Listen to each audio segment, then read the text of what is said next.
Imagine a corporation being forced to remove its logo from every product, every advertisement, and the stock exchange itself, right before its most critical quarterly earnings report. In the world of high-stakes political equity, a brand name isn't just a label. It is a ticker symbol for voter expectations, a valuation of policy alignment, and a fiduciary promise of representation. What we are witnessing in the Georgia legislature isn't just a policy shift. It is a mass brand liquidation targeting the most valuable political assets in the state's Democratic ledger. By attempting to redact the party labels from the ballots of 5 specific counties, the state is performing a hostile takeover of voter information, creating an information asymmetry that could permanently impair the Democratic capital of Metro Atlanta. This is the partisan redaction audit. And for Camillo's house, we are documenting the moment where operational neutrality becomes a tactical cloaking device for a targeted institutional strike. I am Camillo Motado, and this is Camillo's house. As a certified public accountant focused on forensic data verification, I approach legislation like an audit of internal controls. In a standard financial audit, if a company suddenly changes its reporting standards for only 5 of its most profitable subsidiaries while leaving the rest of the firm untouched, it triggers an immediate red flag for material inconsistency. Today, we are performing a constitutional compliance audit on Georgia House Bill 369, a measure that seeks to delist the party affiliations of district attorneys, county commissioners, and tax commissioners in exactly 5 counties: Clayton, Cobb, DeKalb, Fulton, and Gwinnett. We are auditing a scenario where public safety is being used as the intangible asset to justify a systemic erasure of the partisan identities of 5 Black Democratic women who currently manage the legal portfolios of Georgia's most populated regions. The operational logic presented by the bill's sponsor, Senator John Albers, is framed as a common-sense approach to public safety. The argument is that by removing unnecessary political influence from these positions, the public safety professionals can concentrate on serving the people. From a forensic perspective,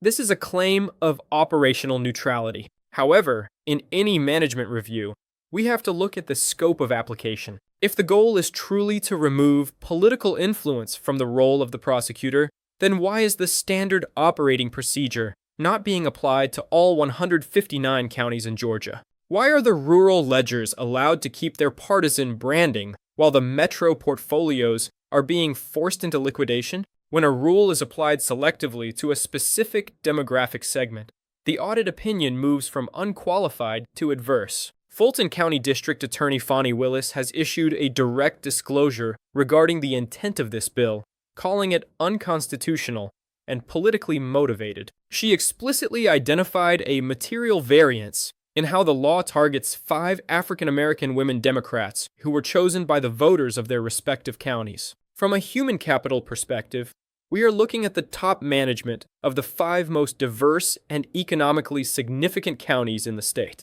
Clayton, Cobb, DeKalb, Fulton, and Gwinnett are not just random accounts on the Georgia ledger. They represent the engine of growth for the entire region. By redacting the party labels of these specific DAs, the state is attempting to dilute the brand value that led to their historic elections. Willis is framing this as a racist and sexist strike against the management diversity of the Georgia legal system, a management override of controls intended to undermine the voter will of millions of citizens. The fiscal impact of this legislation is another liability that the taxpayers of Georgia will have to carry. DeKalb County District Attorney Sherry Boston warned that defending this law in court could cost hundreds of thousands of dollars in legal fees. In the world of public sector accounting, this is an unfunded mandate for litigation. If HB 369 becomes law, it will face an immediate constitutional challenge. Under the 14th Amendment's Equal Protection Clause and the Georgia Constitution's prohibition on special legislation. A special law is one that targets a specific group or locality when a general law could have been applied. By limiting the nonpartisan requirement to just 5 counties, the legislature has created a legal vulnerability that will require a massive cash outflow to defend. From a fiduciary standpoint, passing a law that is statistically certain to trigger expensive litigation is a waste of public assets. We also have to audit the information asymmetry this bill creates for the voter stakeholders. For decades, the party label has served as a shortcut for due diligence. It tells the voter the policy framework and the regulatory philosophy of the candidate. By removing these ticker symbols, the state is increasing the information cost for the average citizen. This is a transparency default. If a voter in Gwinnett County goes to the ballot in 2028 and sees a list of names without any sector classification, they are being forced to perform a full-scale audit of every individual candidate just to understand their basic operational stance. This redaction of information disproportionately affects low-information shareholders,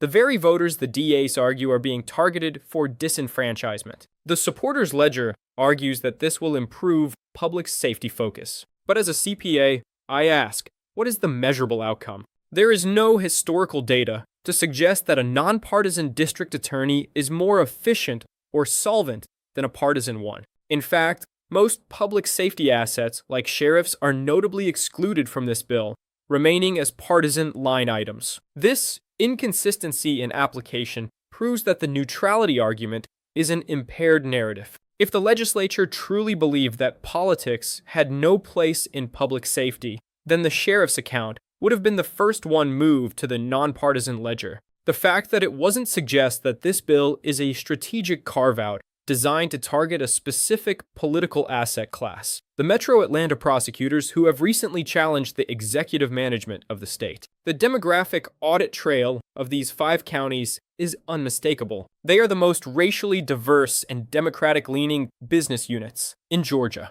In the 2020 and 2024 cycles, these counties provided the capital surplus that flipped the state's political balance sheet. By redacting the labels that these voters rely on, the state is attempting to suppress the market signal of the Metro Atlanta electorate. This is what we call a market manipulation of the democratic process. It is a hostile takeover of the voting rules to prevent the majority shareholders in these counties from clearly identifying and supporting the management team of their choice. Senator John Albers defends the measure as a common sense approach, but in a forensic review, common sense is not a primary source of evidence. The primary sources here are the constitutional protections that prohibit the targeted impairment of specific voter groups. The 2028 effective date acts as a long-term liability, a ticking clock that will consume the energy and resources of the DOS offices for years to come. Instead of focusing on reducing the backlog of cases or managing the prosecution ledger,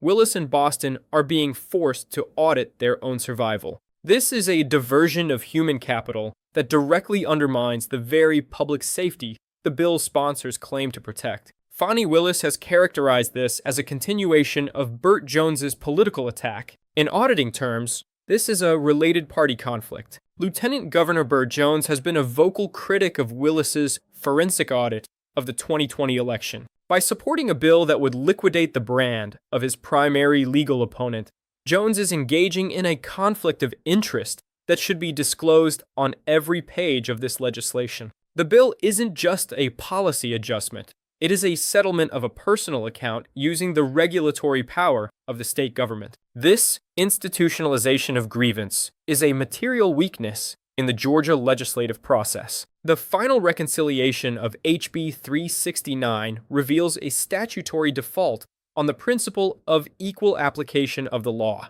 You cannot have a general state policy that only applies to the 5 largest subsidiaries based on their management's race and party. That is a discrimination deficit that no amount of public safety rhetoric can balance. My forensic verdict is that House Bill 369 is a toxic asset, a piece of legislation designed to impair the branding of a specific group of leaders while redacting the information that voters need to make an informed transaction at the ballot box. This partisan redaction is a high-risk strategy that will ultimately lead to a default in the courts. The social cost of this move is a fragmentation of trust between the state executive and the local metro governments. If the legislature continues to audit the voters of Atlanta while redacting their choice, the reputational equity of the entire state will suffer a systemic collapse. The market for democracy requires full disclosure, not partisan redaction. I want to hear from you.